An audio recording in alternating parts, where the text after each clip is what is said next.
The swamp swallowed men whole. It was a truth Sergeant Elias had learned over weeks of retreat, a lesson written in the sucking mud and the skeletal cypress trees that rose from the murk like the ribs of a long-dead leviathan. His squad, what remained of it, moved as ghosts through the stagnant water, their gray uniforms stained black with muck and despair. Each step was a battle, the knee-deep water pulling at their worn brogans with a cold, greedy insistence. The air itself was a thick, foul broth of decay and damp, humming with the drone of unseen insects. Elias led from the front, his own body a hollow echo of the man who had marched out months before. Hunger was a constant, sharp-toothed companion, gnawing at his insides. He could feel the same emptiness in the men behind him. Corporal James, his face a mask of grim endurance, waited with a stubborn set to his shoulders, but his eyes, when they met Elias, held a flicker of something broken. Further back, young Private Finn struggled, his boyish features pale and gaunt.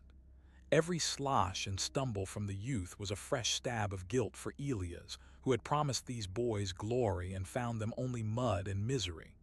Rumors had become their only currency, whispered from one shattered unit to another in the tangled wilderness. The war was over, some said. Lee had surrendered. The cause was lost. These words, once treason, now felt like a possible salvation, a key to a prison they could not otherwise escape. Elias turned the possibility over in his mind, examining it from every angle. An end. It was a concept so foreign it felt like a myth.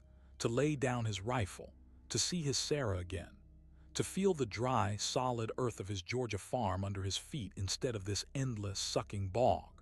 The hope was a dangerous, fragile thing, and he guarded it closely, afraid it would shatter under the weight of their reality.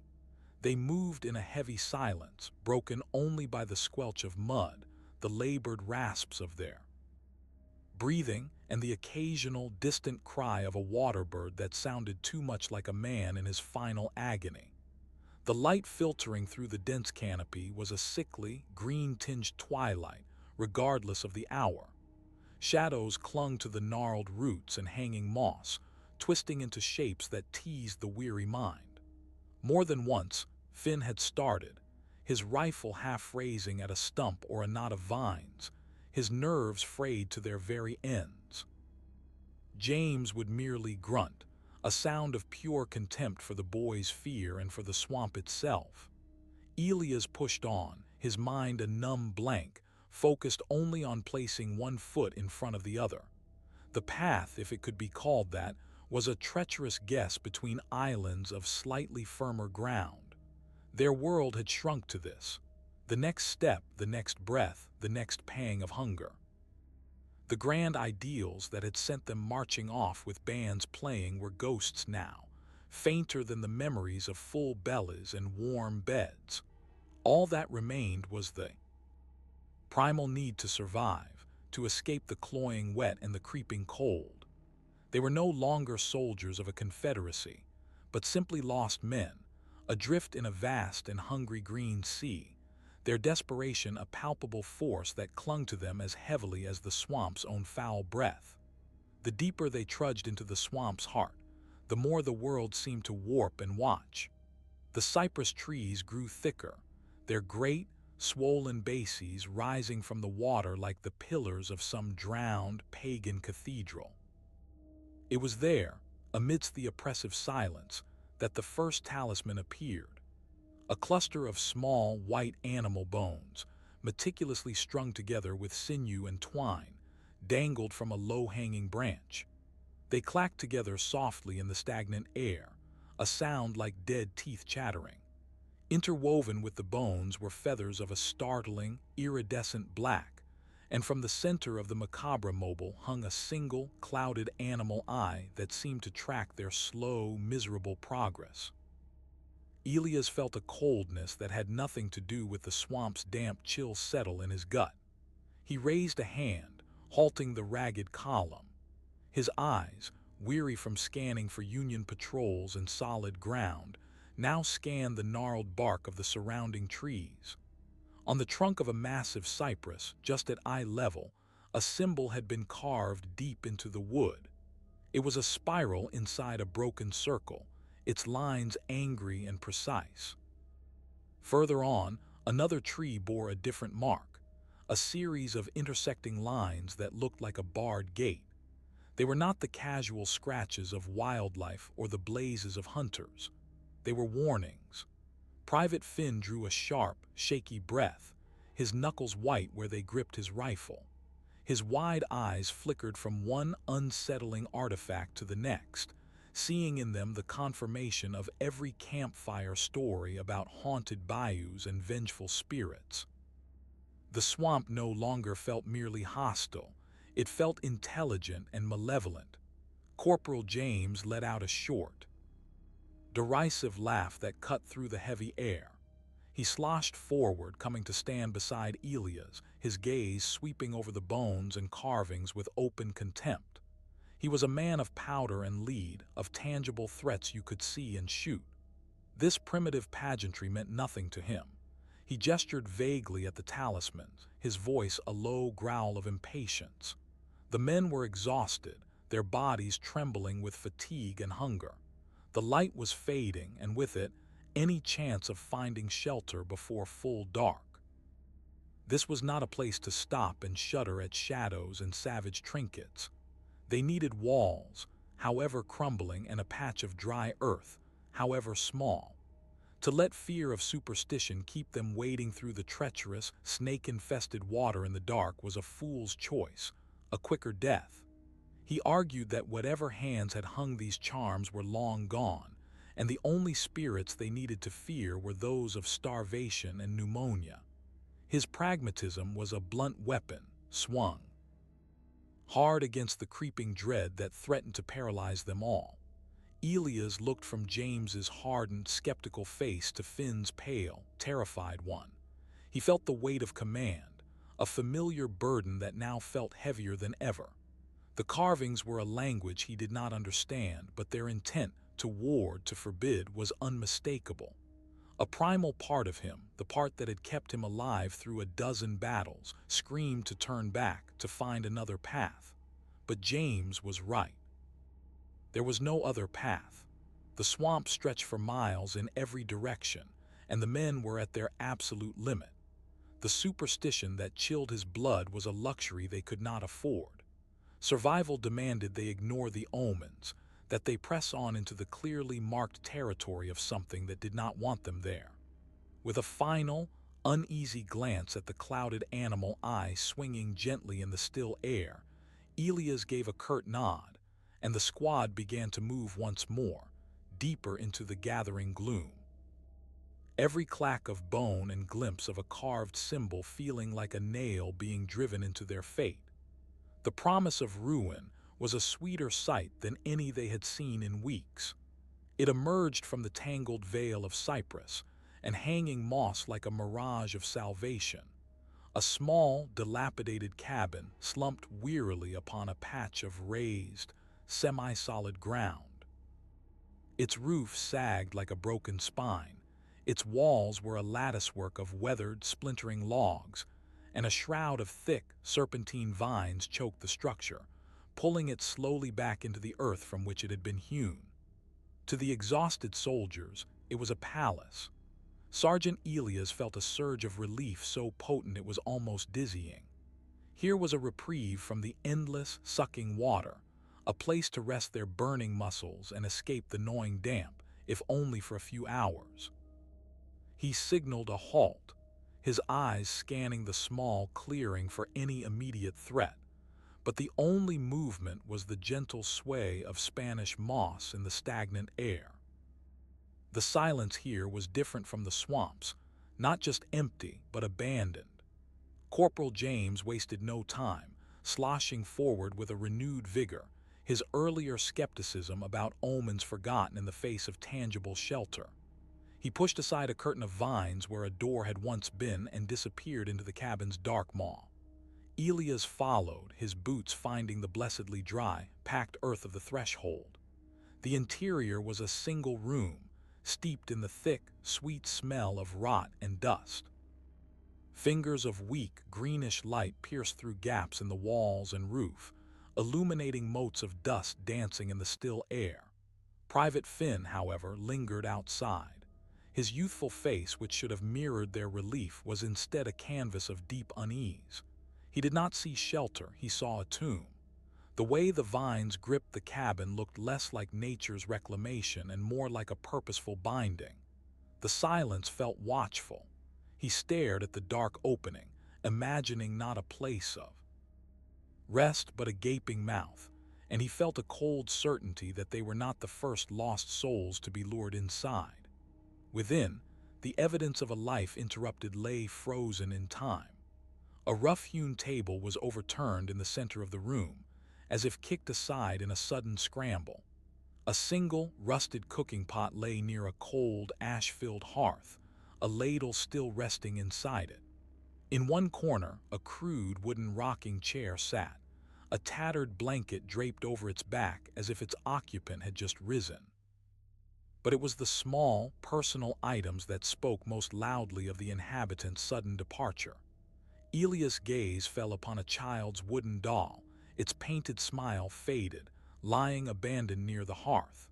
A few feet away, a man's leather belt, its buckle tarnished, was coiled neatly on a shelf as if waiting for its owner to return and claim it. James, ever practical, was already kicking aside debris, looking for anything of use. Dry kindling, a forgotten tin of food. But Elia stood still, the doll and the belt holding his attention. There were no signs of a struggle, no bloodstains, no ransacking. It was as if the family that lived here had simply evaporated in the middle of their daily lives, leaving their world behind exactly as it was. This was not a planned departure. This was a flight, a sudden, terrified exodus. The chill he had felt upon seeing the bone talismans returned, colder and deeper. They were not just resting in an abandoned cabin.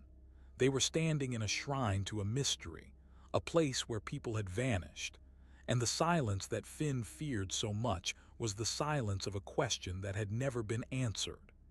Night did not fall in the swamp so much as it rose, a slow, chilling exhalation from the murky water itself. The last vestiges of twilight were swallowed whole by a fog that crept in on silent, padded feet. It was not a common mist, but a thick, soupy broom that blotted out the skeletal trees and choked the very air, reducing the world to a shifting, gray-white void just beyond the cabin's broken walls. The familiar, oppressive silence of the marsh was now magnified, made profound by the fog's muffling embrace. Sounds died a few feet from their source, leaving the men isolated in a cocoon of damp and dread. Inside the cabin, the atmosphere grew thick with a tension more palpable than the humidity. The weak glow of their single, guttering tallow candle fought a losing battle against the encroaching gloom, its light barely reaching the walls, casting long, dancing shadows that seemed to move with a life of their own. The soldiers huddled together on the grimy floor, their backs against the rough-hewn logs, their rifles held across their knees like talismans of a world that felt 1,000 miles away. Every man was taut as a bowstring, their eyes fixed on the empty doorway and the shifting, formless white beyond. The abandoned belongings around them, the overturned table, the forgotten doll, no longer spoke of a family's flight, but of a terror they were only now beginning to comprehend. Sergeant Elias stood near a crack in the wall, his cheek pressed against the cold, damp wood, peering out into the nothingness. His breath fogged in the chill air. At first he thought the sound was the thrumming of his own tired blood in his ears, or the distant croak of a frog. But it persisted, a low, rhythmic murmur that seemed to weave through the fabric of the fog itself. It was chanting. Faint and distant, the words were in no language he had ever heard, a guttural, flowing stream of syllables that held no melody, only a deep, resonant cadence that vibrated in the marrow of his bones. It was ancient and alien, a sound that had no place in the world of men. He gestured sharply for silence, and the other men froze, their own ragged breathing held in check. In the profound quiet, the chanting grew slightly more distinct, ebbing and flowing like a spectral tide. Then, movement. Shadows began to coalesce within the fog, gliding between the vague outlines of cypress trees. They were not the solid forms of men or animals, but darker patches in the gloom, elongated and insubstantial, moving with an impossible silent grace. They wove through the trees without disturbing a single hanging tendril of moss, their passage marked only by the slight swirling of the vapors in their wake. There was no sound of footfalls, no crackle of undergrowth, just the silent, relentless glide of forms that seemed to be made of the same stuff as the night itself. Private Finn began to tremble violently, a low whimper escaping his lips before he could stifle it. Corporal James's jaw was clenched so tight the muscle in his cheek jumped, his knuckles white on the stock of his rifle. His earlier pragmatism had evaporated, replaced by a primal, gut-level fear. This was not superstition. This was a physical presence, a violation of the natural order that his philosophy of powder and lead could not explain. The shadowy figures did not approach the cabin, but their silent, circling patrol was a clear, unspoken message. They were not just lost, they were trapped. The cabin was not a sanctuary but a cage, and the fog had brought the hunters to their door. Elias slowly, carefully, raised his rifle, the barrel pointing towards the doorway, a futile gesture of defiance against the formless, chanting terror that had enveloped them. The spectral patrol drew nearer, their silent glide through the fog becoming a slow, deliberate convergence upon the cabin. The chanting, that guttural river of unknown words, seemed to solidify in the air, pressing against the crumbling walls with a physical weight. The shifting shadows at the edge of the white void began to resolve into distinct forms. They were tall and gaunt, their outlines shimmering like heat haze over a battlefield.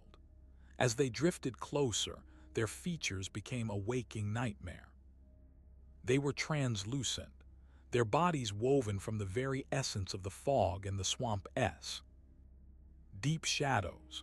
Through their ethereal chests, Elias could see the vague shapes of the cypress trees behind them, warped and twisted. But it was their faces that froze the blood in his veins, pale, indistinct ovals dominated by hollow black pits where eyes should have been. Those voids were not empty. They seemed to swallow the scant light from the candle, holding an ancient, profound malice that stared directly into the souls of the men huddled inside. Private Finn broke. The last frayed thread of his composure snapped under the weight of that impossible, soul-chilling gaze. A strangled cry tore from his throat, a sound of pure, unadulterated terror that was more animal than human. His body moved on an instinct older than reason, older than training. He jerked his rifle to his shoulder, the motion frantic and unaimed, and squeezed the trigger. The report was a cataclysm in the suffocating silence. The muzzle flash was a brief, violent sun that seared their vision and painted the cabin's interior in a stark, momentary tableau of wide-eyed terror. The bullet tore through the doorway and vanished into the fog, a pointless, metallic challenge hurled at a foe made of mist and memory. The consequences were immediate and horrifying. The chanting ceased, cut off as if by a blade. The silence that rushed in to fill the void was 1,000 times heavier, a suffocating blanket of pure, focused rage. The translucent figures which had been drifting with a passive, observational menace froze in unison. Their hollow-eyed gazes, which had been diffuse, now locked onto the cabin with a terrifying singularity of purpose. The air in the room plummeted in temperature, their breath pluming thick and white in a cold that had nothing to do with the swamp's night. A low, collective hiss began to emanate from the entities, a sound like steam escaping a grave, sibilant and venomous. The fog outside began to churn and boil, no longer a passive veil but an active, angry entity. The shadows within it deepened, stretching and contorting. The figures, now clearly enraged by the violent disruption of their domain, began to advance. Their glide became a purposeful, malevolent drift, closing the distance to the cabin with an inexorable slowness that was more terrifying than a charge. They did not walk, they flowed, their translucent forms passing through hanging vines and over uneven ground without resistance. The hissing grew louder, layering over the panicked breaths and pounding hearts of the soldiers, a promise of a vengeance that was as old as the swamp itself. Finn's single, reckless shot had not driven them away. It had torn a veil, transforming their eerie observation into a swift and certain retribution.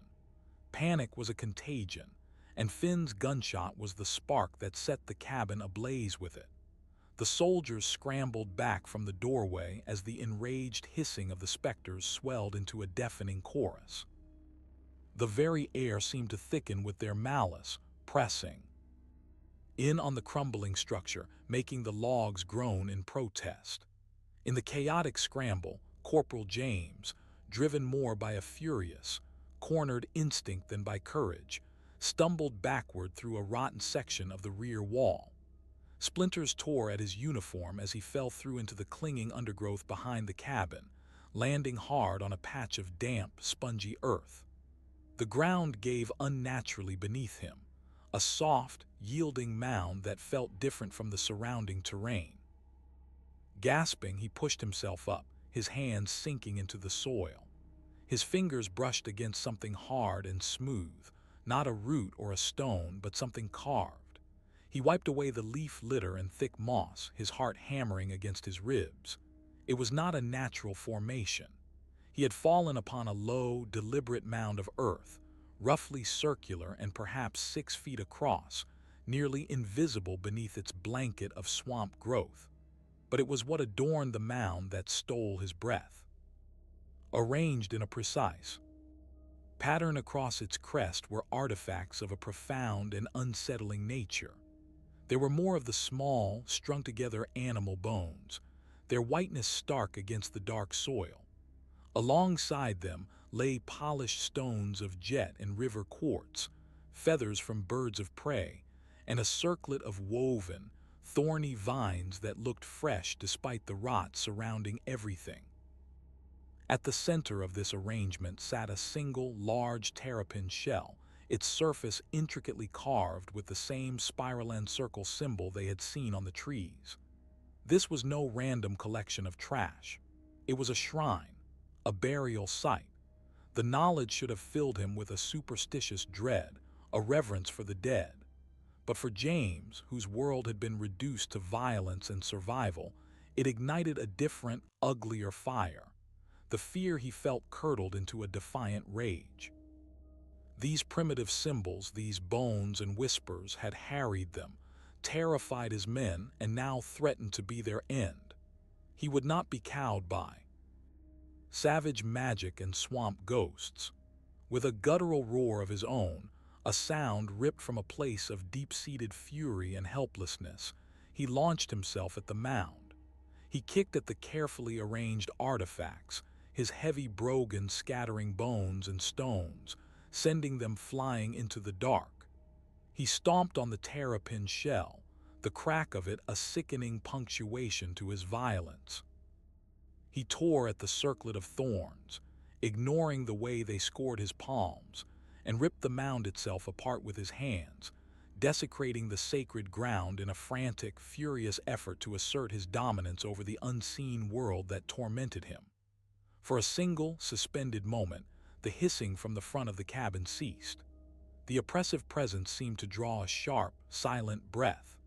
Then, from the deep, black water of the swamp, a sound erupted that was not of this earth. It was a guttural, primeval roar, a vibration so deep it felt less like a noise and more like a shift in the planet's core. It was the sound of the swamp itself being wounded, a sound of tearing roots and breaking stone. The ground beneath James's feet convulsed. The earth of the mound he was destroying bucked and trembled, not like an earthquake, but with the specific, localized fury of a giant beast stirring from a long slumber. The tremor ran up his legs, a jolt of pure, elemental power that shook the very teeth in his head and silenced his rage, replacing it with the cold, stark realization that he had not broken a curse. He had awakened it. The swamp itself rose up to answer the desecration. The guttural roar from the black water did not fade. It instead sank into the earth, a seismic pulse that turned the firm ground to a quaking bog. The very air curdled, the thick fog congealing into a swirling, sentient mist that reached for the soldiers with spectral fingers. From the murky water just beyond the torn-apart burial mound, pale, bloated hands erupted, their flesh the color of drowned things, fingers grasping and clawing at the air. The hissing of the spirits became a unified shriek of vengeance that pierced the eardrums and scraped at the soul. Terror, pure and absolute, dissolved the last vestiges of military discipline. The squad shattered, each man turning to flee in a blind, panicked scramble. They crashed through the undergrowth, their flight a mad, uncoordinated dash away from the cabin, the mound, and the waking nightmare. Sergeant Elia's voice cut through the cacophony, a raw, commanding bark that was more instinct than thought. He rallied them not with words of hope, but with the sheer force of his will, pointing toward what he prayed was the southern edge of the swamp, the direction they had been trudging towards for days. He became a fixed point in their dissolving world, a beacon of desperate purpose. They ran, their bodies fueled by an adrenaline that burned away exhaustion. The grasping hands from the water slashed at their legs as they splashed through shallows, the cold touch of them like a promise of the grave. The sentient mist coiled around their ankles, a tangible weight trying to drag them down. Behind them, the translucent figures of the spirits wove through the trees, their hollow eyes fixed on the fleeing men, their silent glide somehow keeping pace with the soldiers' frantic, stumbling sprint. One of the men, a lanky private named Miller, lagged behind, his strength failing. A particularly thick tendril of the mist wrapped around his calf, and he stumbled, his cry cut short as he pitched forward into a patch of deeper water. Before he could surface, the pale hands were upon him, dozens of them, rising from the murk to seize his arms, his shoulders, his head. They pulled with an inexorable, grisly strength. His scream was a wet, bubbling horror that was swallowed by the swamp as he was dragged under the opaque, placid surface. The water roiled for a moment, a few last, frantic air bubbles breaking the surface, and then it fell still as if he had never been. His final, fading cry hung in the air longer than it should have, a ghost of a sound that chased the survivors, fueling their terror. The sight of Miller's end injected a final, savage burst of speed into the remaining men. They crashed through a final wall of reeds and thorny brush, and suddenly the ground firmed beneath their feet. The clinging water gave way to damp pine needles. The oppressive canopy of cypress opened to a sky bruised with the first hints of dawn, and the foul, wet breath of the swamp was replaced by the dry, clean scent of pine. They did not stop running until they collapsed, gasping and weeping, on a low, wooded ridge, the terrifying maw of the swamp lying behind them, silent and seemingly placid once more in the growing light. They had escaped its edge, but the memory of the grasping hands and Miller's stolen scream was a brand upon their minds, a curse they carried with them into the waking world. The familiar red clay of Georgia felt like a dream beneath Elia's worn brogans, a solid, sun-baked promise after the endless, sucking mire of the swamp. The journey home had been a numb, silent pilgrimage, the three survivors, Elias, James, and a hollowed-out Finn, moving like ghosts through a world that had moved on without them. The war was indeed over, the surrender a confirmed, distant fact that held little meaning next to the more immediate, visceral truth of their escape. They did not speak of the swamp. They did not speak of Miller. The shared horror was a shroud they wore in silence, a stench they feared would never wash away. When the white steeple of the town church finally pierced the green horizon, Elias felt a crack in the icy shell that had encased his heart. The clapboard houses, the dusty Main Street, the old oak tree in the square. It was all there, exactly as he had carried it in his memory through the long, bloody months. But it was the sight of his own small farm at the edge of town that truly undid him. The fence needed mending and the fields were overgrown, but the chimney was whole, and smoke curled from it in a gentle gray ribbon against the late afternoon sky. He pushed the gate open, its familiar creak a sound from another life. The door of the farmhouse flew open before he reached the porch. Sarah stood there, her hand flying to her mouth, her eyes wide with a disbelief that quickly melted into a torrent of tears. She was thinner, her face etched with the worry of his absence, but to Elias, she was the most beautiful sight in God's creation. He dropped his haversack and rifle on the path and stumbled forward, catching her as she rushed into his arms. The feel of her, solid and real and smelling of lye soap and sunshine, was a balm on a wound he had thought fatal. A moment later, a small, sturdy form barreled into his legs. His son, Thomas, now taller and older than the boy he'd left behind, wrapped his arms around his father's waist, burying his face in the stained wool of his coat. That first evening was a fragile, precious thing. He sat at his own table, eating food that tasted of home, listening to Sarah's gentle chatter about the neighbors, the harvest, the slow rebuilding. He held Thomas on his lap, feeling the boy's warmth seep into his bones. He tried to anchor himself in the mundane reality of it all, the rough wood of the table, the crackle of the hearth, the weight of his son's head on his shoulder. He smiled, he nodded, he clasped Sarah's hand, trying to bury the memories of the swamp deep beneath the simple, profound joy of his return. He was home. The nightmare was over, but the swamp had sunk its hooks too deep. That night, in the safety of his own bed with Sarah breathing softly beside him, the nightmares came. He was back in the murky water, the cold clutching at his legs. He heard the faint, guttural chanting weaving through the fog, saw the hollow eyes of the specters materialize from the darkness at the foot of his bed.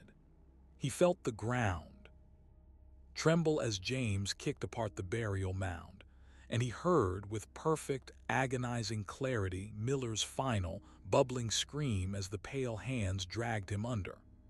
He would jolt awake, his own strangled cry stifled by the pillow, his body drenched in a cold sweat, the peaceful silence of the farmhouse feeling like a taunt.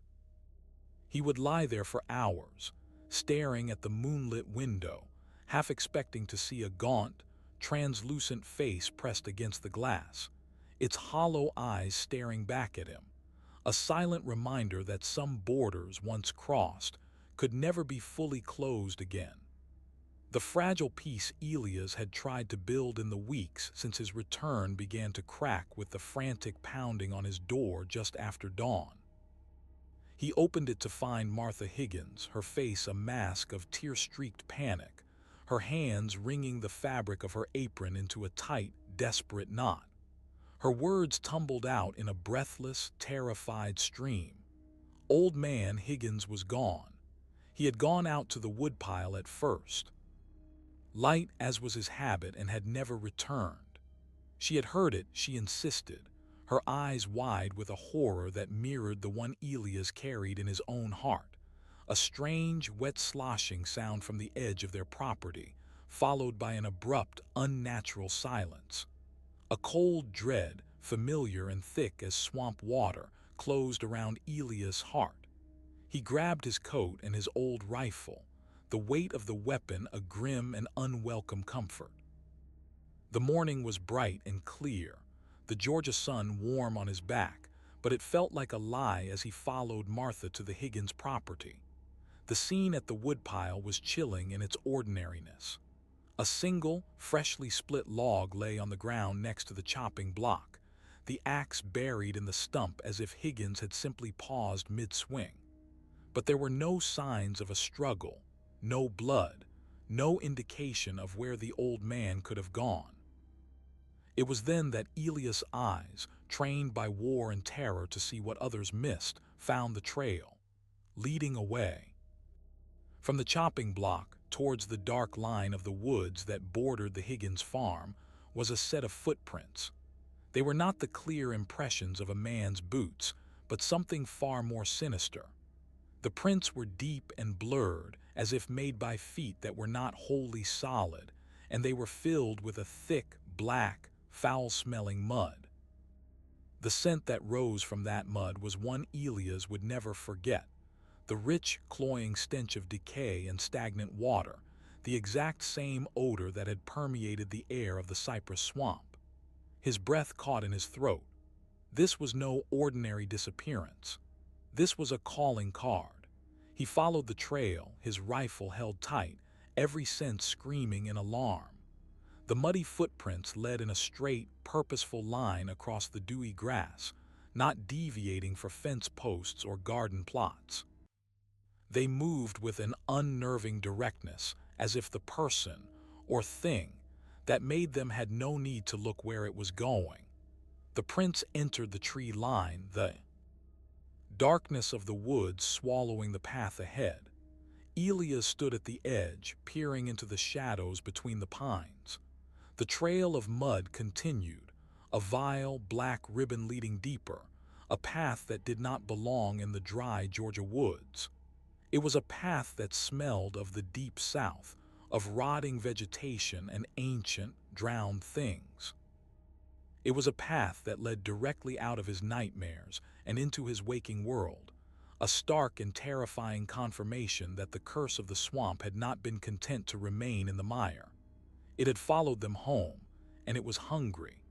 The first sign was the smell, a putrid sweetness that crept over the fields with the dawn mist, a stench so thick and foul it seemed to coat the back of the throat. It was not the normal, earthy scent of manure or the clean decay of fallen leaves. This was the reek of advanced, unnatural rot, a miasma that carried on the wind from the Henderson farm. By mid-morning, the cries of alarm began to echo across the neighboring properties, a rising chorus of disbelief and horror. Elias was mending a section of his own fence when the stench hit him, a wave of nausea so potent it made him stagger. He knew that smell. It was the same fetid breath that had risen from the swamp's black water, the scent of things long dead and forgotten. Dropping his hammer, he followed the odor, his boots crunching on the frost-kissed grass. He found Tom Henderson standing at the edge of his pasture, his face ashen, his hands limp at his sides. The scene before him was one of grotesque, impossible decay. A dozen of Henderson's prized dairy cows lay scattered in the field, their bodies bloated and burst open. Their hides were sloughing off in great, greasy sheets, revealing flesh that was not just dead but liquefying, crawling with maggots that seemed to writhe with an unnatural vigor. The process of decomposition that should have taken days or weeks had been compressed into a single, horrifying night. Nearby, the chicken coop was a charnel house of feathers and putrescence, the birds reduced to piles of bone and bubbling goo in their roosts. It was not just the speed of the decay that was wrong, it was the nature of it. Patches of a strange, phosphorescent fungus glowed with a sickly green light on the exposed meat, and the fluids that seeped into the soil were black and oily, killing the grass in wide, spreading circles. This was not the work of disease or poison. It was a blight, a corruption that felt intelligent and malicious. Later that afternoon, a grim-faced James appeared at Elias' door. He did not need to speak. The shared dread in his eyes was confirmation enough. He had seen the same devastation at the Miller farm down the road. They stood on Elia's porch, the fading light doing little to dispel the foul odor that still hung over the valley. James's hands trembled slightly as he accepted a cup of water, his usual bravado utterly gone, replaced by a hollowed-out fear. He spoke in a low, urgent whisper, his gaze darting towards the darkening tree line. He gave voice to the terror that had been gnawing at Elias since he'd seen the muddy footprints leading from the Higgins property. This was no coincidence, no strange plague. The curse they had awoken in the swamp, the one born from the desecrated burial mound, had not been left behind. It had tracked them across the miles, a spectral hound following the scent of their guilt. It was here in their home, poisoning their land, killing their livelihood. The rotting livestock were not just a loss. They were a message, a declaration of war from a foe that could not be fought with bullets, a foul odor that permeated not just the air, but the very fabric of their lives, promising that the horror had only just begun. The first sign was the smell, a putrid sweetness that crept over the fields with the dawn mist, a stench so thick and foul it seemed to coat the back of the throat. It was not the normal, earthy scent of manure or the clean decay of fallen leaves. This was the reek of advanced, unnatural rot, a miasma that carried on the wind from the Henderson farm. By mid-morning, the cries of alarm began to echo across the neighboring properties, a rising chorus of disbelief and horror. Elias was mending a section of his own fence when the stench hit him, a wave of nausea so potent it made him stagger. He knew that smell. It was the same fetid breath that had risen from the swamp's black water, the scent of things long dead and forgotten. Dropping his hammer, he followed the odor, his boots crunching on the frost-kissed grass. He found Tom Henderson standing at the edge of his pasture, his face ashen, his hands limp at his sides. The scene before him was one of grotesque, impossible decay. A dozen of Henderson's prized dairy cows lay scattered in the field, their bodies bloated and burst open. Their hides were sloughing off in great, greasy sheets, revealing flesh that was not just dead, but liquefying, crawling, with maggots that seemed to writhe with an unnatural vigor. The process of decomposition that should have taken days or weeks had been compressed into a single, horrifying night. Nearby, the chicken coop was a charnel house of feathers and putrescence, the birds reduced to piles of bone and bubbling goo in their roosts. It was not just the speed of the decay that was wrong, it was the nature of it. Patches of a strange, phosphorescent fungus glowed with a sickly green light on the exposed meat, and the fluids that seeped into the soil were black and oily, killing the grass in wide, spreading circles. This was not the work of disease or poison. It was a blight, a corruption that felt intelligent and malicious. Later that afternoon, a grim-faced James appeared at Elia's door. He did not need to speak. The shared dread in his eyes was confirmation enough. He had seen the same devastation at the Miller farm down the road. They stood on Elia's porch, the fading light doing little to dispel the foul odor that still hung over the valley. James's hands trembled slightly as he accepted a cup of water, his usual bravado utterly gone, replaced by a hollowed-out fear. He spoke in a low, urgent whisper, his gaze darting towards the darkening tree line. He gave voice to the terror that had been gnawing at Elias since he'd seen the muddy footprints leading from the Higgins property. This was no coincidence, no strange plague. The curse they had awoken in the swamp, the one born from the desecrated burial mound, had not been left behind. It had tracked them across the miles, a spectral hound following the scent of their guilt. It was here in their home, poisoning their land, killing their livelihood. The rotting livestock were not just a loss.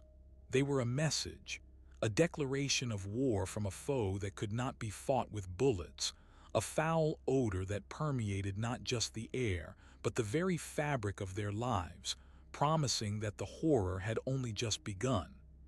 Dusk bled across the farm, painting the sky in shades of violet and bruised orange. But the beauty of the evening was a lie that Elias could no longer believe. He stood at the edge of his own cornfield, the stalks rustling with a sound like dry, whispering bones. The air, though clearer now, still carried the faint, sickly sweet ghost of the morning's rot. He was checking the fences one last time, a futile gesture of normalcy in a world that had become profoundly abnormal. It was then that he saw it, a flicker of movement at the far tree line, a stain of deeper shadow against the gathering dark. He froze, his hand tightening on the post he had been inspecting. The shape detached itself from the woods, resolving into a tall, impossibly gaunt figure. It stood at the edge of his property, a silhouette of elongated limbs and a hunched back, its form seeming to drink the fading light from the air around it. It was the same spectral build, the same unnatural posture as the watchers in the fog. A cold certainty seized Elias' heart, squeezing it in a fist of ice. This was no neighbor, no lost traveler. This was a scout, a vanguard of the curse standing sentinel on his land. A hot, defiant anger surged through him, burning away the cold fear. This was his home. His family slept just a few hundred yards away. He would not be stalked on his own soil. He snatched his rifle from where it leaned against the fence and began to march across the field, his boots crunching on the stubble. The figure did not move, its hollow-eyed gaze fixed on him as he closed the distance. 50 yards, 30. He could see more details now. The way its form seemed to ripple at the edges as if seen through heat haze, the utter stillness that was more menacing than any movement. He raised the rifle, the stock cold against his cheek, and sighted down the barrel. He was 20 yards away, close enough to see the empty pits of its eyes when he pulled the trigger. The crack of the shot shattered the evening. Peace, the flash illuminating the field in a stark, momentary glare. The bullet should have torn through the specter's chest.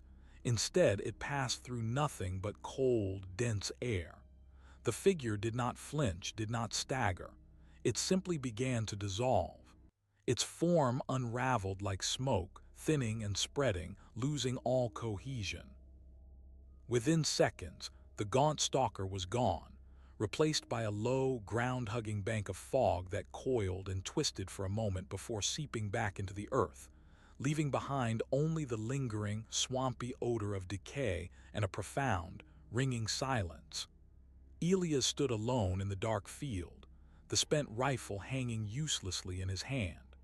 The confrontation had proven nothing but his own powerlessness. He had faced the enemy and watched it turn to mist. It was a mockery, a demonstration that the rules of his world no longer applied. The shaking started in his hands, a fine tremor that spread through his entire body. He was not just shaken, he was fundamentally unnerved. But as the cold night air bit into his skin, the fear began to crystallize into a hard, sharp resolve. This was no longer about hiding, no longer about hoping the past would stay buried. The truth of what they had done and what now hunted them had to be uncovered, no matter the cost. The shadow in the night had not just been a warning, it had been a challenge. The old grain mill on the edge of town stood as a hollowed-out relic of a more prosperous time, its great water wheel still and skeletal against the moonlit sky. It was here, amidst the scent of damp rot and forgotten industry, that the 3 survivors of the swamp found their clandestine meeting place. Elias arrived first, his nerves still raw from the confrontation in his field. James emerged from the shadows a few minutes later, his face a grim mask in the weak light filtering through the broken slats of the wall. Finn was the last to come, slipping inside like a startled ghost, his eyes wide and darting, his youth stripped away by a fear that had aged him decades. No words of greeting were exchanged. The heavy silence was acknowledgement enough of their shared burden. They stood in a loose circle in the mill's dusty center, the only sounds the skittering of rodents in the walls and the frantic beating of their own hearts. Elias was the one who broke the quiet, his voice low and gravelly, stripped of all pretense. He spoke of the gaunt figure that had dissolved into fog, a confirmation that the threat was not just near, but intimately tied to him, to his land. James, his usual defiance absent, then recounted the grim devastation of the livestock, the unnatural speed of the rot that mirrored the swamp's corrupting influence. It was Finn, however, who gave voice to the memory that bound them all. He spoke not in a steady narrative, but in broken, haunted fragments. The abandoned cabin with its overturned table and the child's forgotten doll. The suffocating fog that had brought the chanting and the silent, gliding watchers with their hollow eyes. And then, his voice dropping to a terrified whisper, he spoke of the burial mound. He described the careful arrangement of bones and feathers, the polished stones, the carved terrapin shell at its center. He recalled the furious, defiant roar James had let loose, the violent, stomping desecration that had scattered the sacred artifacts and torn open the hallowed earth. As Finn spoke, the pieces which had been swirling in the dark waters of their minds suddenly clicked into a terrible, undeniable whole. The homestead's sudden abandonment, the warning talismans in the trees, the vengeful spirits, the guttural roar from the water and the trembling earth. It was not a series of unrelated horrors. It was a chain of cause and effect. Their trespass into the abandoned home had been an insult. Their violent reaction to the spirits had been a provocation. But James's act, the deliberate, furious defilement of that burial site, had been the key. Turned in a lock, it had been the blasphemy that broke a seal, the act of profound disrespect that had unleashed the curse from its ancient bindings and tethered it to their very souls. A grim understanding passed between them, a silent communication forged in shared guilt and terror. They were not random victims of a wandering evil. They were the architects of their own damnation. The curse had followed them because they had called it, carrying its seed within them when they fled the swamp. It was feeding on their fear, on their community, and it would not stop until it had consumed everything they held dear. Elias looked from James's guilt-ridden face to Finn's terrified one, and he saw his own resolve reflected back at him. They could not run. They could not hide. Flight from the swamp had been possible. Flight from this was not. They had to stand. They had to fight. There, in the ruins of the old mill, surrounded by the ghosts of a simpler past, the three soldiers made a silent, desperate vow. They would uncover the nature of this curse. They would find a way to break it. They would do whatever it took to protect their families from the growing, vengeful threat they had foolishly awakened, a threat that was no longer a specter from a distant mire, but a shadow that had taken root in their own home soil. The path to Eliza's cabin was not marked on any map, a winding trail known only to those who had already given up on the promises of preachers and the logic of reasonable men. It wound through a dense, second-growth pine forest where the sunlight fell in broken shards, and the air smelled of resin and secrets. Elias led the way, his jaw set, with James a brooding, silent presence at his shoulder and Finn trailing nervously behind, his head on a constant swivel as if expecting the trees themselves to reach for him. The further they walked from the town, the more the world seemed to shed its familiar skin, slipping back towards the primal dread of the swamp. They were not just seeking an herbalist.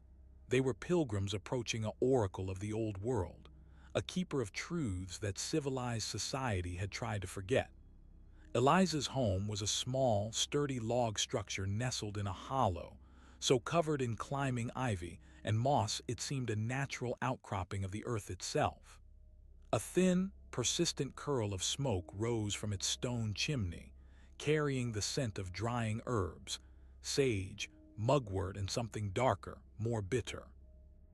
The garden surrounding it was not one of vegetables, but of plants with twisted stalks, strangely shaped leaves, and flowers of a deep, unsettling purple. Animal bones, cleaned and bleached white, dangled from the low-hanging branches of a nearby oak, clicking together in a soft, rhythmic cadence that was eerily familiar. The woman who answered Elia's knock was ancient, her face a web of deep lines, but her eyes were a sharp, piercing black that held a depth of knowledge that felt centuries old.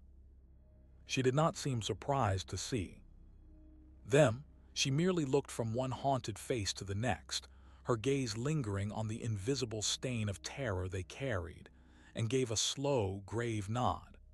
She stepped back, wordlessly inviting them into the single room of her cabin. The interior was a dim, crowded sanctuary of the uncanny. Dried herbs hung in bundles from the ceiling, filling the air with their potent, dusty perfume. Jars of murky liquids and dried roots lined rough-hewn shelves, and on a central table sat an assortment of stones, feathers, and a large, leather-bound book whose pages were brittle with age. Eliza motioned for them to sit on a low bench by the hearth, the fire casting dancing, monstrous shadows on the walls. She did not ask their names or their business. She simply began to speak, her voice a dry rustle, like leaves skittering across stone. She spoke of the land, of the deep, old magic that ran beneath the Georgia soil like a hidden river. She told them of a place of power, a convergence of water and earth. In a cypress swamp, a place that had been a sanctuary long before white men ever drew a map. Her words painted a picture not of random hauntings, but of a specific, potent curse, one born from a cataclysm of injustice, so profound it had scarred the very soul of the place. It was a binding, she explained, a spiritual shackle forged in agony and righteous fury, designed to punish the transgressors and their bloodline. The spirits they had encountered were not mere ghosts. They were instruments of this justice, eternal guardians of a wrong that had never been righted. She fixed them with that piercing gaze, her expression one of pity and grim urgency. They had trespassed in a place of sacred sorrow, she said. They had provoked its guardians. But most damningly, one of them had committed the ultimate act of desecration, shattering the physical vessel of the curse and freeing its vengeance from its ancient prison. To simply fight it, to meet its rage with more violence, would be like trying to put out a fire with gunpowder. It would only grow, feeding on their fear and their defiance until there was nothing left. The only path, the only slender thread of hope, was not to destroy the curse, but to appease it. They had to make amends for the injustice that had created it. They had to understand the history of the blood-soaked ground they had violated and perform an act of contrition, so profound it could, perhaps, soothe the raging spirits. She leaned forward, the firelight carving deep hollows in her face, her final words dropping into the silence like stones into a deep well. They had to act before the harvest of their folly was complete. The curse was a living thing, and it was hungry. More lives would be lost, their town would be scoured from the earth, and their souls would be forfeit to the endless, whispering dark if they did not find a way to atone for the ancient sin they had so carelessly reawakened. The fire in Eliza's hearth seemed to dim, the dancing shadows on, the walls growing still and watchful as the old woman leaned forward, her voice dropping to a low, resonant whisper that seemed to pull the very light from the room. She was no longer just a local herbalist.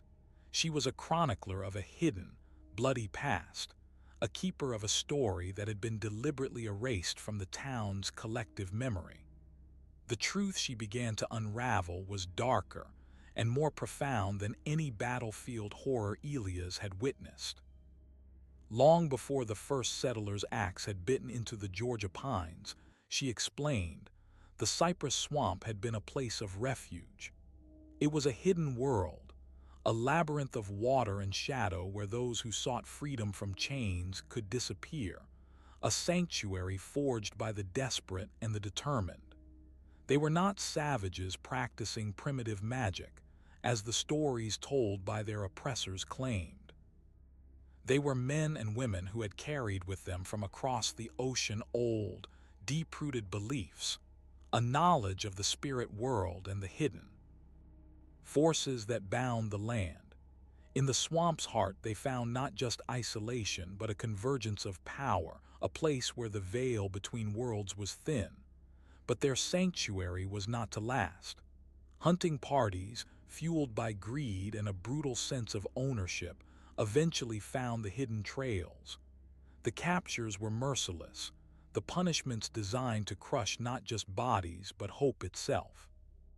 Yet in their final, desperate hours, faced with the prospect of being dragged back into a life of servitude and torment, the community made a choice. They would not run again. Using the very essence of the swamp, the water, the earth, the bones of its creatures, and the power of their own collective, agonized will, they performed a final, terrible rite. It was not a spell of protection, but one of eternal binding. They did not seek to kill their pursuers. They sought to trap them. They wove a curse from their own suffering, a spiritual snare that would pull the souls of their oppressors from there.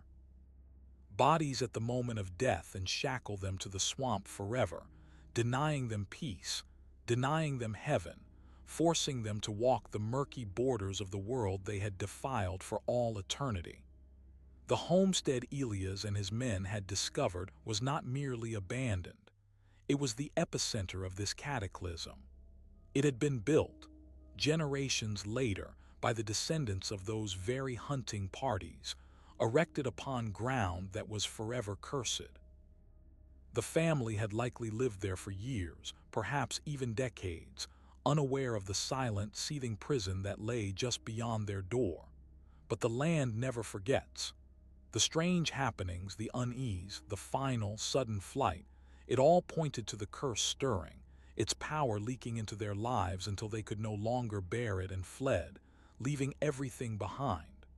The soldiers' actions had been the final, catastrophic key. Their trespass had been an insult. Their violent reaction to the guardian spirits had been a challenge. But James's desecration of the burial mound, the physical anchor of the ritual, the grave of those who had first cast the binding, had been the act that shattered the seal. He had not just kicked apart bones and stones. He had broken the spiritual lock on a cage containing centuries of rage. The vengeful entities, the bound spirits of the oppressors, were now free, but their fury was not a mindless haunting. It was a directed, intelligent vengeance, a hunger for the living that was their only solace from an endless, tormented existence. The soldiers, by violating the sacred ground, had not become the curse's victims. They had become its new vessels, its carriers. They had brought the unleashed fury of the bound spirits out of the swamp and into the world of the living, and the ghosts were now using that connection to exact a retribution that was centuries overdue. The curse was not just upon them. It was flowing through them, poisoning their homes, their land, and their very lives, a spectral plague, born from an ancient, unforgotten injustice. The fragile membrane separating the town from the encroaching horror tore completely on a night when the moon was a sliver of bone in a starless sky. The presence, once a specter that lurked at the edges of fields and the minds of men, now walked the streets with a brazen, terrifying ownership. It began with the sound, a low, rhythmic chanting that seemed to emanate from the very soil, rising through floorboards and seeping through closed windows.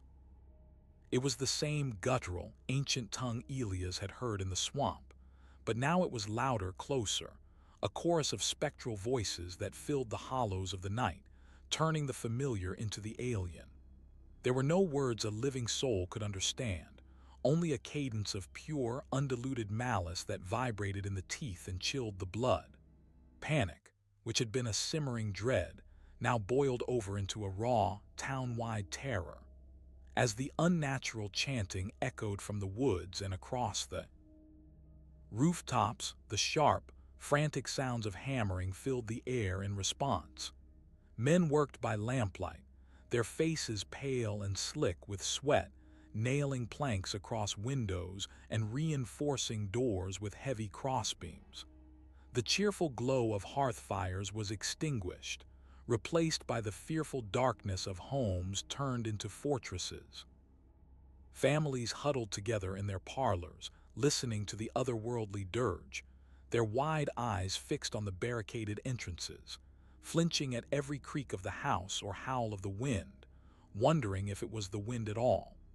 The disappearance of Finn's sister, Mary, was the final, devastating proof that their barricades were meaningless. She had been put to bed in a room on the second floor of her family's small clapboard house, a room whose window was securely latched. In the morning, she was simply gone. The bed was cold, the covers thrown back as if she had risen of her own volition. But the window was still locked from the inside, and the door to the hallway was undisturbed. There were no signs of a struggle, no ransom note, no rational explanation. The only evidence was a single, chilling detail that turned Elia's stomach to ice. On the floorboards beside her empty bed lay a small, damp pile of that same foul, black mud from the swamp, and pressed into its center was the perfect, tiny imprint of a child's bare foot, pointing toward the wall. It was as if she had simply walked through the solid wood and plaster, called away by a voice only she could hear. The town, which had endured the vanishing of an old man and the grotesque death of livestock, could not withstand this. A child stolen from a locked room. The invisible stalker was no longer content with the edges of their lives. It was in their homes. It was taking their children. The terror became a physical force, a suffocating pall that lay over the community. No one walked abroad after dark. Conversations were held in hushed, frantic whispers. Every shadow seemed to hold a gaunt, watching shape, and every echo of the nightly chanting felt like a countdown to an unimaginable end. The curse was no longer a story or a fear. It was the air they breathed, the darkness that pressed against their barricaded doors, a living, breathing entity that had declared its absolute dominion over them all. The town's general store, once a place of gossip and commerce, had been transformed into a grim arsenal of desperation. Barrels of flour and sacks of grain were shoved aside to make space for the grim harvest of their fear. On the rough wooden counter lay a motley collection of relics and weapons that spanned the chasm between the rational and the supernatural. Gleaming, freshly cleaned rifles and boxes of cartridges were piled next to items that felt like blasphemies against the modern world. Iron railroad spikes, their cold metal said to repel spirits, jars of salt and dried sage given by Eliza, a heavy, family Bible so old its cover was cracked leather, and a collection of bone talismans and carved stones, plundered in a frantic, guilty rush from the graves of the local paupers' field, a desperate attempt to arm themselves with the very magic that hunted them. The air in the store was thick with the smell of gun oil, dust, and the sharp, coppery tang of terror. Elias stood at the center of the grim preparations, his hands methodically cleaning his rifle for the third time, the repetitive motion a futile anchor in a world coming undone. His face was set in hard, determined lines, his eyes burning with a fire that had been absent since the war. He saw the path with a soldier's stark clarity. The enemy had been identified, its tactics observed, its threat to their homes and families absolute. To him, this was no longer a matter of superstition, but of survival. They had to confront the curse, meet its violence with their own, and drive it back into the swamp from which it had crawled. Every moment spent hiding behind barricaded doors was a surrender, another inch of their world given to the whispering dark. He argued for a direct, forceful hunt, to take the fight to the shadows in the woods, to use lead and cold iron to carve a path to whatever passed for the heart of this horror. James stood apart, near the store's shuttered window, a dark silhouette of dissent.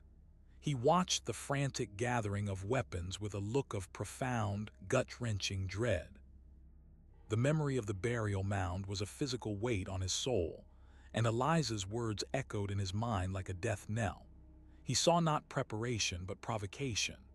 He had been the one to shatter the seal, and he understood with a chilling certainty that every bullet fired, every act of defiance would only pour more fuel on the spectral fire.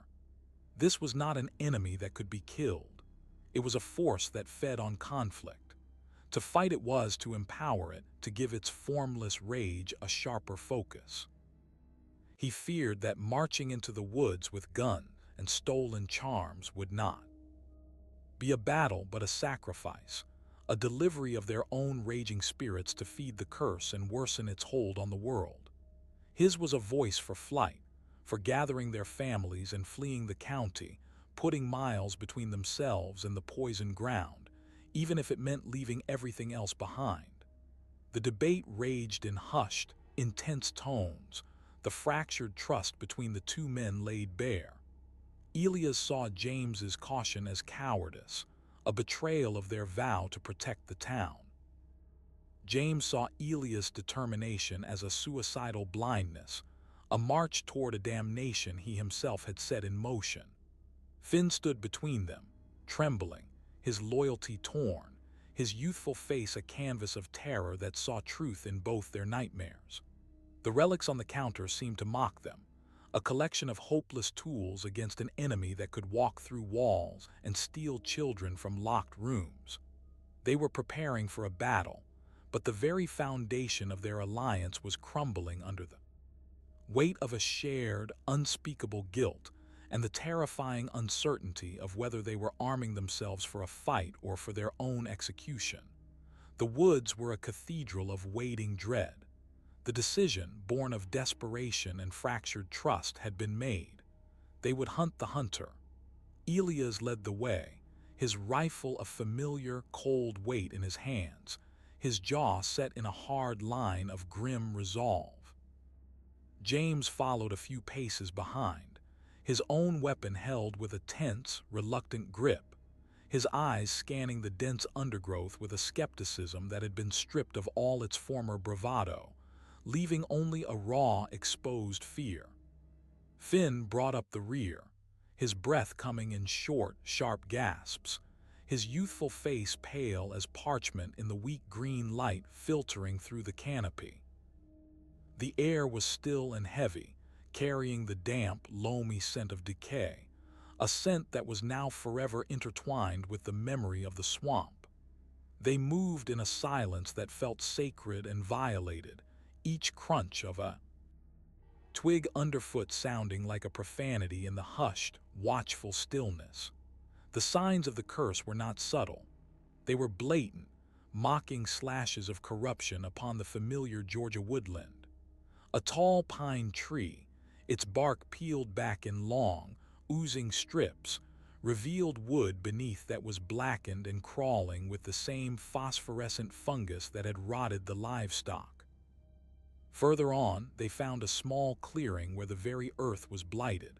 The grass and wildflowers were dead, replaced by a circle of black, greasy soil from which a faint, foul steam rose. At the center of this circle lay the carcass of a deer, its body contorted in a final, agonized spasm, its eyes milky white and its tongue swollen and black. The stench was a concentrated version of the swamp's breath, a vile announcement of the curse's territorial claim. Then the taunting began. At first, it was just a flicker of movement at the periphery of their vision, a shifting of shadows where no shadow should have been. But soon, the ghostly apparitions materialized fully, stepping out from behind the broad trunks of oaks as if the solid wood were merely a curtain. They were the same translucent, hollow-eyed specters from the swamp, but here, on their own home soil, their presence felt like a deeper, more personal violation. They did not attack. They simply stood and watched, their empty gazes fixed on the three men, their forms shimmering with a cold, internal light. They would appear ahead, blocking the path for a moment before dissolving into a cold mist that coiled away into the trees. Then they would reappear behind them, their silent, gliding presence herding them deeper into the woods. One moment, a gaunt figure would be leaning against a tree just to their left, its head tilted in a gesture of eerie curiosity. The next, it would be gone, only to materialize on their right, its proximity raising the hairs on their arms. It was a spectral ballet of intimidation, a silent, psychological warfare designed to fray their nerves to breaking point. The woods seemed to close in, the path behind them swallowed by a sudden, ground-hugging fog that had not been there moments before.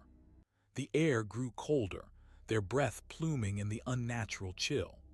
The apparitions multiplied, their silent, gliding forms now weaving through the trees on all sides, a tightening circle of ethereal witnesses. The pressure became unbearable. Finn, his nerves already shredded by the relentless, silent taunting, stumbled over a root, crying out as he fell. In that single moment of distraction, as Elias and James turned to help him, the fog surged forward, a thick, rolling bank of white that cut through their group with the precision of a blade. When it receded, Finn was gone. One moment he had been there, scrambling to his feet, his face a mask of terror. The next, there was only the swirling, dissipating mist and the oppressive silence of the woods. Elias and James stood back to back, rifles raised, spinning in a slow, frantic circle, their eyes straining against the gloom.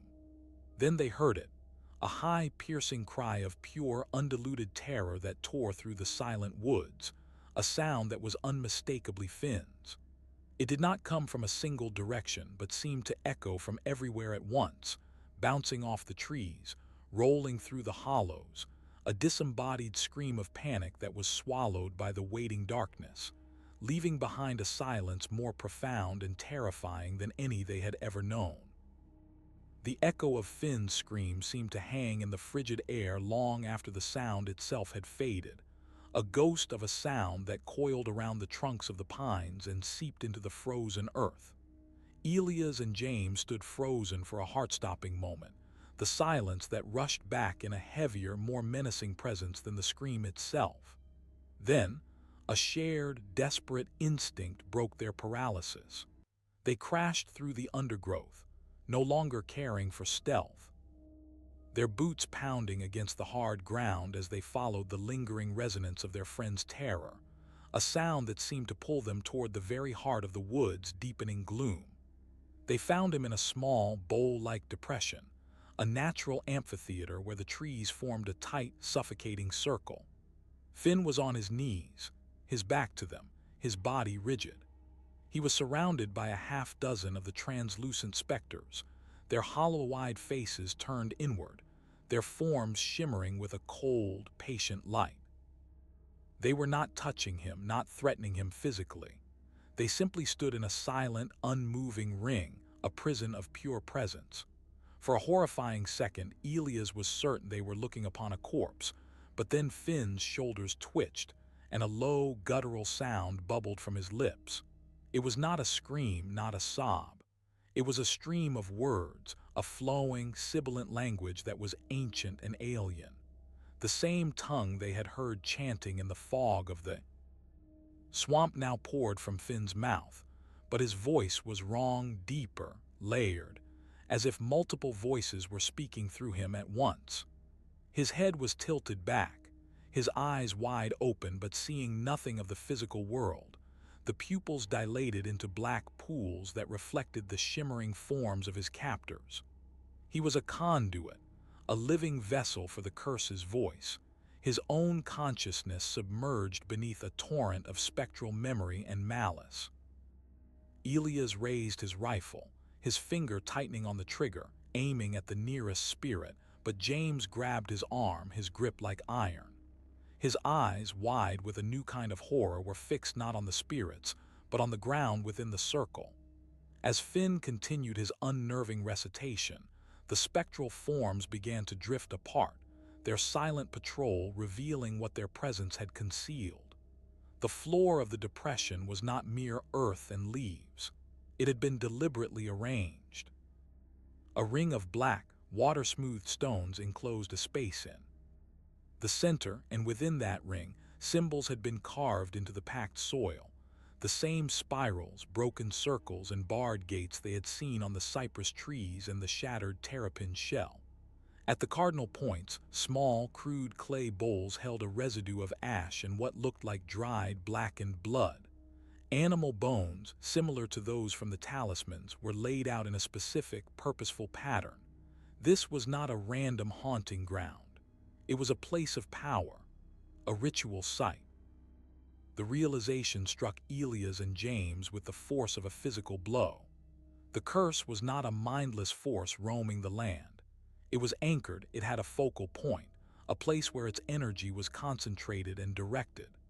The spirits had not just been tormenting Finn, they had been herding him here to this specific spot, using him to voice their ancient rage, perhaps as a part of some terrible, ongoing ceremony.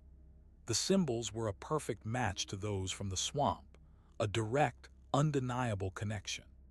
They were not just facing vengeful ghosts, they were standing in the heart of the curse's new, transplanted sanctuary.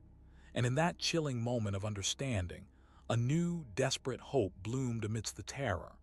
If this was a place of ritual, a place where the curse was actively maintained, then it was also a place where it could potentially be broken. The reversal Eliza had spoken of was not a vague concept. It had a location. The fight was no longer about bullets and brute force. It was about confronting the ancient magic on its own terms, here, in this silent, sacred clearing, with their friend's soul hanging in the balance. The clearing felt less like a place on a map and more like a wound in the world, a pocket of the swamp's primordial malevolence transplanted onto Georgia soil. The air hummed with a low, subaudible thrum, a vibration that set their teeth on edge and made the fillings in their mouths ache. Finn's possessed chanting had ceased the moment they stepped across the ring of black stones, his body slumping to the ground in an unconscious heap, but the silence that followed was somehow more threatening. The symbols carved into the earth seemed to pulse with a faint, sickly luminescence, and the spectral sentinels had withdrawn to the tree line, their hollow eyes watching, waiting, as if they were merely spectators at a play whose final act was preordained. Elias knelt, his hands trembling as he pulled the small, oilskin-wrapped bundle from his haversack. Inside were the items Eliza had given them, along with hasty, desperate additions of their own. A handful of soil from the base of the desecrated burial mound, a lock of Sarah's hair for a tether to life and love, and James's knife, its blade still faintly stained with the mud from his violent act. The instructions had been frantic, whispered in the dim light of the herbalist's cabin, a litany of appeasement, a plea for mercy built on symbols of contrition and restoration.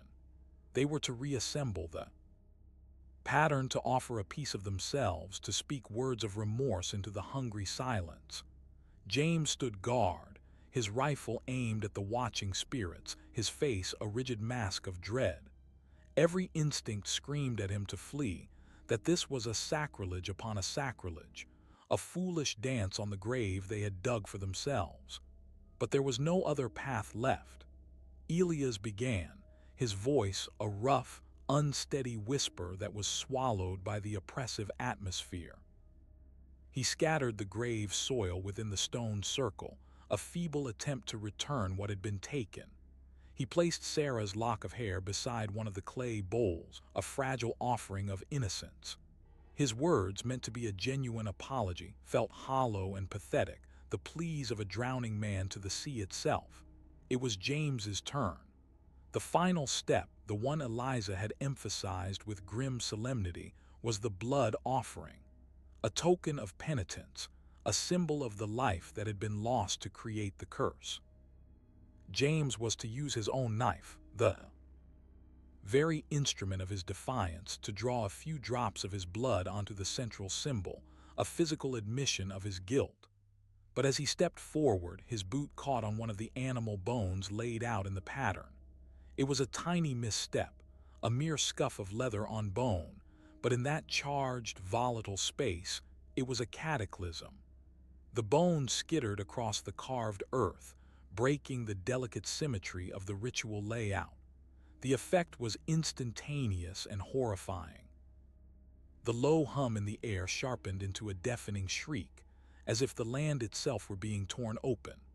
The watching specters dissolved into swirling tendrils of black mist. The symbols on the ground flared with a violent, blood-red light, and the clay bowls shattered, their ashen contents exploding outward. From the center of the circle, the earth ruptured, not with fire and rock, but with a geyser of black, foul-smelling water and a core of absolute shadow that coalesced, growing, reaching for the canopy. It towered. Over them, a nightmare-given form. Its body was a churning, living column of swamp water, thick with sediment and the detritus of the deep, rotting leaves, pale fish bones, tangled roots. Within that aqueous form swirled a darkness so profound it seemed to swallow the very light, a shadow that had weight and substance, from which glimpses of agonized, shifting faces briefly surfaced before being pulled back into the torrent. It had no clear features, only the suggestion of a massive, bestial head and limbs that were forming from the congealing water and gloom. This was no mere spirit. This was the nexus of the curse, the main entity, the accumulated sentient fury of the bound oppressors given a single, terrible purpose. A guttural roar, the same they had heard in the swamp but magnified 100-fold, erupted from it, a sound of pure, world-ending hate. The entity struck with the speed of a lightning bolt.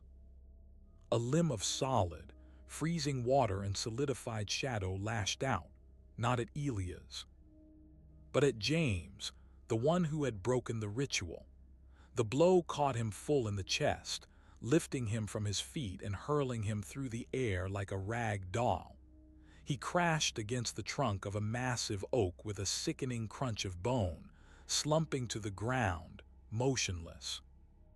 The towering figure of water and shadow then turned its formless attention to Elias, its presence a physical weight that drove him to his knees, the unfinished ritual and the unconscious forms of his friends bearing witness to the violent, catastrophic failure of their desperate hope. The hunt was over. The battle had begun, and they had already lost. The towering entity of water and shadow was a storm given sentience, a vortex of ancient rage that dwarfed the men and the trees around it. Its guttural roar was not a sound but a physical pressure, a force that hammered the air from Elias' lungs and drove him to his knees. The clearing, once a place of desperate hope, was now a pit of despair. Finn lay unconscious near the broken stone circle, and James was a crumpled, broken heap against the base of the great oak, his chest a ruin of crushed bone and torn fabric. The scent of the swamp, that thick, cloying stench of decay, filled the air, a miasma of victory for the vengeful spirit. Elias' mind screamed at him to run, to flee the impossible horror before him, but his body was locked in place, paralyzed by a terror so absolute it felt like a new kind of gravity.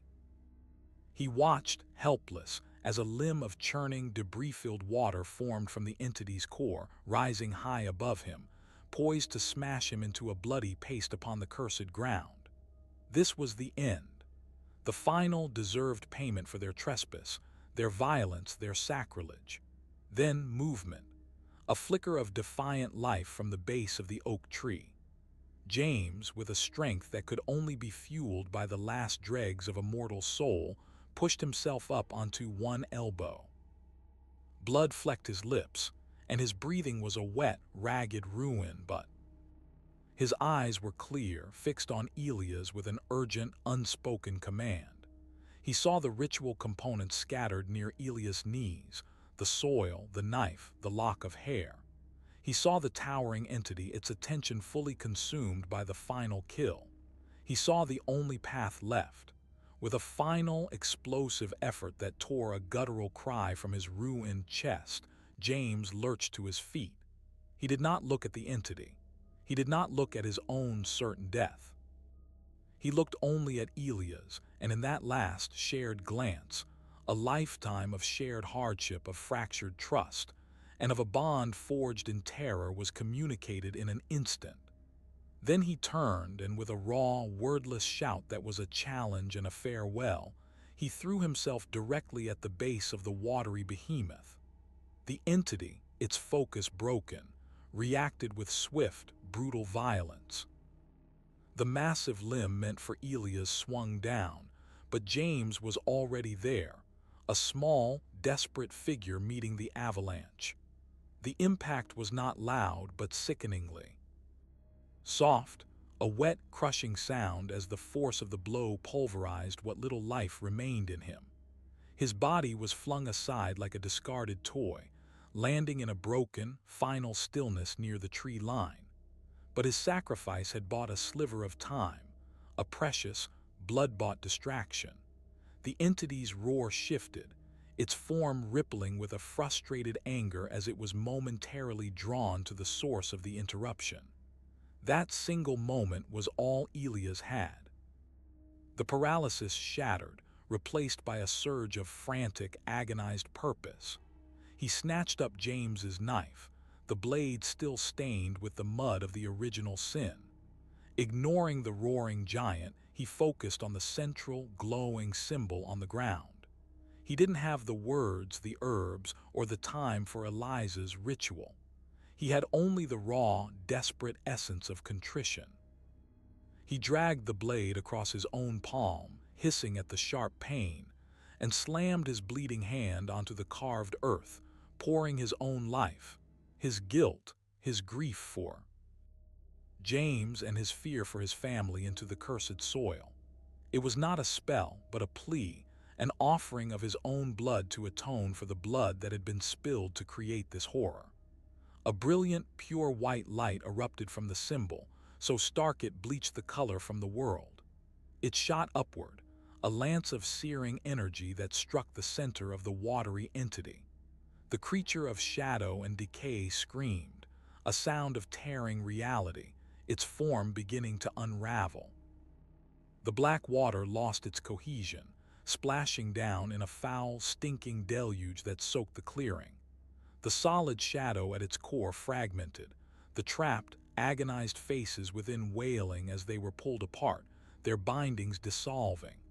The curse was receding, its power broken by the twin forces of ultimate sacrifice and desperate atonement. But the release of such ancient, potent energy was not clean. As the entity dissolved, a final wave of its malevolence lashed out. The spectral sentinels at the tree line shrieked and exploded into clouds of cold mist. Finn, still unconscious, was thrown backward by the concussive force, his head striking a rock with a dull, sickening thud. In the town below, miles away, several of the oldest and weakest, whose life forces had been thinned by the curse's presence, slumped in their chairs or in their beds, their hearts simply stopping as the vengeful magic snapped back upon itself. The price of peace was written in the broken bodies littering the clearing and the silent homes in the valley. The curse receded, the oppressive weight lifting from the land, but it did not depart without claiming its final, bloody tithe. Elias knelt in the center of the clearing, the light fading from the symbol beneath his hand, the silence returning, heavy now with the scent of rain and blood, and the profound, scarring knowledge of what had been lost to by the dawn. The dawn that broke over the Georgia Valley was the first that felt clean in weeks. The oppressive, cloying stench of decay had vanished, replaced by the simple, honest sense of damp earth and pine. The strange, phosphorescent fungi that had plagued the fields withered to black dust with the first touch of the sun. The spectral chanting that had haunted the night was gone, leaving only the familiar sounds of wind in the trees and the distant crowing of a rooster. The curse had receded, its hold on the land broken, but the silence it left behind was not one of peace, but of exhaustion, a hollowed-out quiet filled with the echoes of screams and the weight of absences. The town began to stir, tentatively, like an animal emerging from a long illness. Barricaded doors were slowly opened, and pale, wary faces peered out at a world that was once again their own. But the healing was a slow, painful process, and the losses were a heavy chain around the community's neck. Old Man Higgins was still gone, his fate a grim mystery. Finn's sister, Mary, was found wandering, dazed and mute at the edge of the woods, her memory of the past weeks a complete blank. And in several homes, there was only the profound, aching silence of those who had not survived the curse's final, snapping backlash. The elderly and the infirm, whose hearts had given out with the release of the vengeful energy. For Elias, the return to normalcy was a bitter, hollow pantomime. The true cost was tallied not in the town square, but on a quiet, shaded knoll at the edge of the cemetery. Two fresh mounds of dark earth stood side by side, raw scars against the green grass. One was for Corporal James, his body recovered from the cursed clearing and laid to rest with what little honor a shattered community could muster. The other was for young Private Finn, who had never woken from the blow to his head, his youthful promise extinguished as finally as the war he had survived. Elias stood over them, his hat in his hands, the newly turned soil smelling not of life, but of the grave. The guilt was a physical presence. Cold stone lodged in his chest. It was a layered, complex torment. There was the immediate, sharp grief for his friends, for James's brutal sacrifice and Finn's stolen future. But beneath it lay the older, deeper guilt, the heavy, leaden shame of the swamp. He had been their sergeant.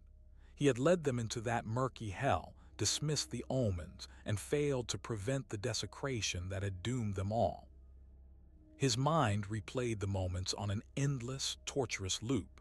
The bone talismans clacking in the still air, James's furious boot kicking apart the sacred mound, the guttural roar from the black water.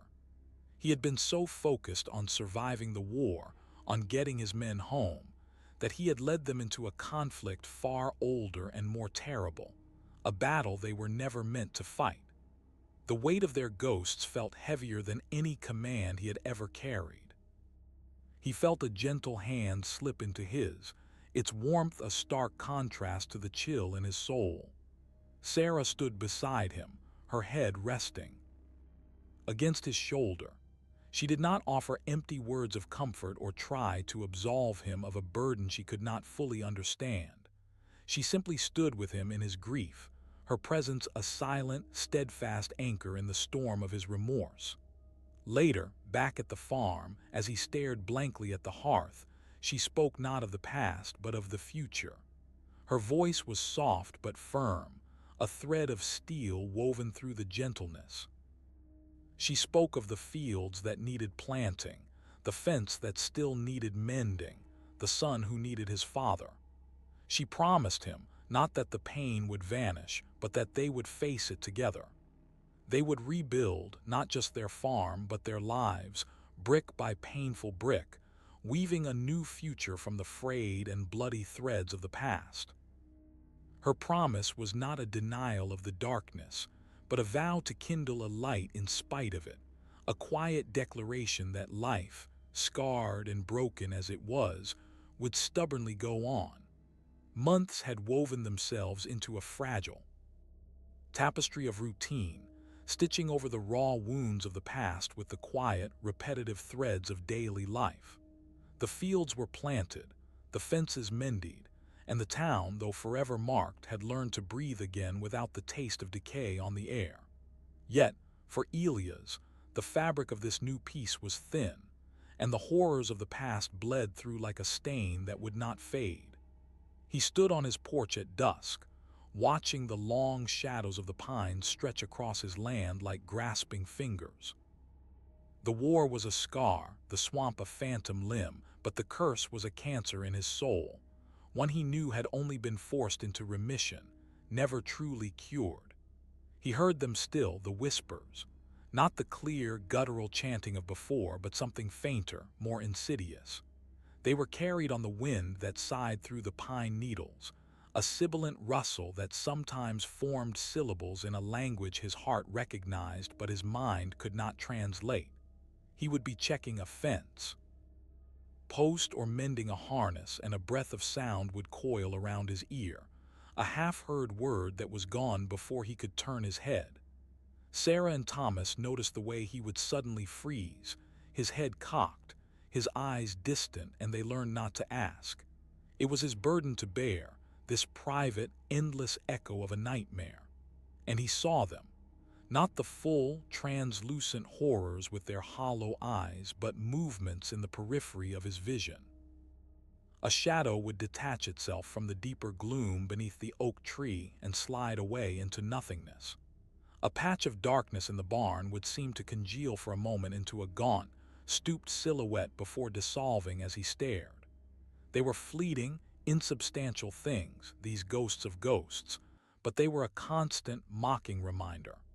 They were the final, lingering dregs of the curse, the last few drops of a poison that had seeped too deep into his being to ever be fully purged. Some curses, he had come to understand, did not die. They simply grew quiet, biding their time in the marrow of those who had awakened them, forever haunting the edges of their perception, a permanent tenant in the house of their mind. As he watched, a faint gray fog began to roll in from the low-lying pasture, tendrils of mist creeping over the dry Georgia soil. It was a natural evening mist, born of the cooling earth, but to Elias it was a phantom breath from a drowned world. It carried the memory of a different fog, thick and sentient, and the gaunt figures that had glided within it. He knew, with a certainty that was as calm as it was dreadful, that this would never end. The final confrontation had been a victory of sorts, a desperate bargain struck with blood and sacrifice, but it had not been an exorcism. He had made peace with the storm, but the humidity remained. He would live out his days on this land he loved, with the family he had fought to protect, forever listening for the whisper in the wind, forever watching the shadows move, a sentinel standing guard against a fear that would forever linger just beyond the edge of the light.